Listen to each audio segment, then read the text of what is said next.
I think that talking about the topic of money and happiness, yes, it's true that earning more money will not make you feel happier.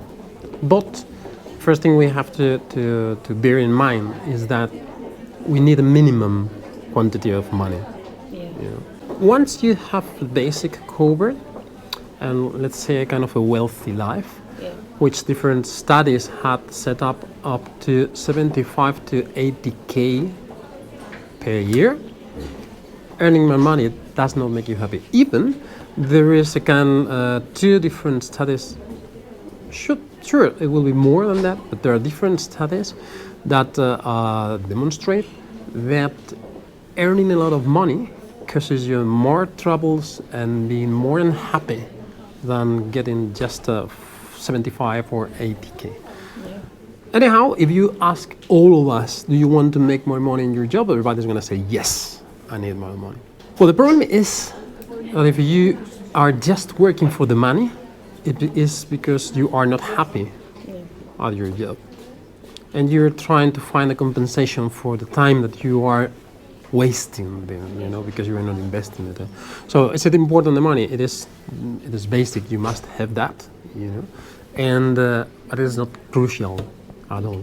I'm really happy of being here, and I'm proud to share everything, because I think that this summit is one of the most important things that we can do, not just in Poland, but anywhere around the world, because it's the professional way to explain to the people what really happiness at work means, and how to take this happiness at work to your company, So this is amazing.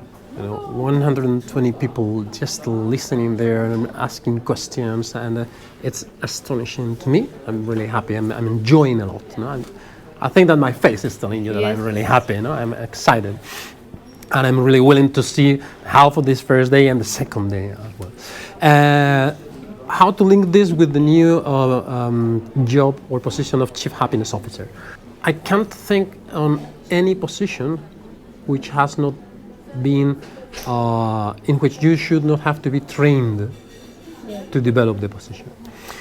Actually, it is quite difficult to find. There are very few professional trainings to become a Chief Happiness Officer in Europe, and this kind of summits is the way to start, I don't know if training is the word, but sharing feelings and thoughts with the people and changing their minds and making them just get a hint on what's going on, because it's gonna be something that every different company will have in 5 to 10 years time, more or less. Indeed, really, biggest companies in the world are right now working with CHO. Google was the first one to have a CHO, and it's quite interesting to see how the position evolved inside Google.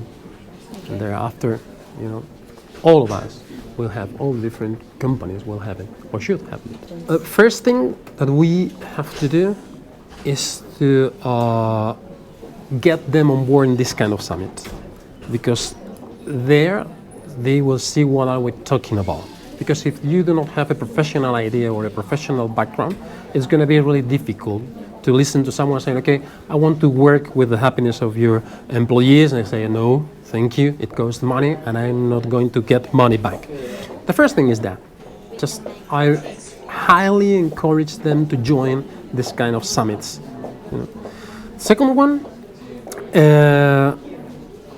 when we talk about happiness, it's not just having a bar at the office or a coach or a relaxed room or whatsoever. No.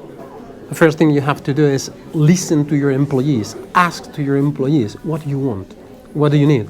But your employee as a person, not just inside the office. When you do that, you are helping people and you are getting their commitment. If I feel, let's say, if I go to my company, And when I go there on Monday morning, I had a horrible weekend because my car broke down. So early in the morning today, I had to wake up and spend 2 hours commuting to my office. And then I come to the office and my boss asks me, what are your weekends? And I feel free to say, okay, fine, it was not that good because my car broke down, so on and so forth. And suddenly my boss told me, what about if you could just work from home till you get your car back? That's great. You're working on my happiness, my family happiness, my involvement, my commitment, So, and that has nothing to do with having a bar or whatever inside the company. So it's just trying to make it wider and knowing that as a company, you can transform the society, Social responsibility in the companies is key part of the businesses right now, but because they have understood that they can change the society. So you think if companies should start just working on happiness in their companies, and how could that have an impact on the global happiness? It's not just about what does the company mean. It's just about the society and about everything, It's bigger than that, even. Whatever we can share, writing, sharing, filming, whatsoever, the more the better. After that, it's important, if you start doing something, be ready to measure, because you will have to demonstrate that it is working. Do not forget that you will have to measure. And the third thing, please, if you want to do something, ask to someone who is a professional in this area. Not everybody can work on happiness because we think that just laughing is being happy. It's not that way. To me, the Happiness League has a core idea behind that, which is we as countries can do something to improve the world. If the governments start thinking on happiness as something which is good for them, or will increase the benefit, of the country, they will start doing something. And having these 5 countries from all around the world, and one of the richest countries in the world involved, United Emirates, and having other countries which during the past economic recession, which was like Portugal, was struggling with paying the debt to the European Union and so on. It is important because it means to me that it is not just a matter of how much money does the country have. It is this is important, we want to work on that. How could the other countries, or what could we do as countries to spread the seed? I don't know. I think that this is something that has to start, as I told you before, mainly in the companies. After that, it will be more frequent, or easy to listen someone, a politician, just saying, I want the people to be happy.